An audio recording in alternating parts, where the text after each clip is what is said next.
बिस्मिल्लाहिर्रहमानिर्रहीम। Saim homeopathic infertility clinic से आपकी खिदमत में हाजिर हूँ।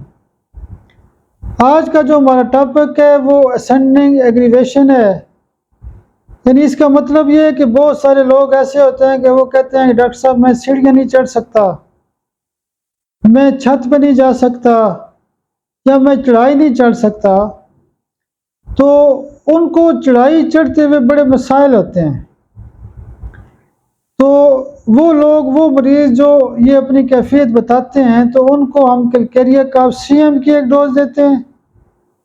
ऐसे लोग बाज़ औक़ात कोई ऊंची वाली गलियां हैं या ऊंचा रास्ता है या कोई भी चढ़ाई है या पहाड़ी इलाका है, तो उनका सांस फूल जाता है, तकलीफ होती है, उनको बैठना पड़ता है, उनकी टांगें जवाब दे जाती हैं।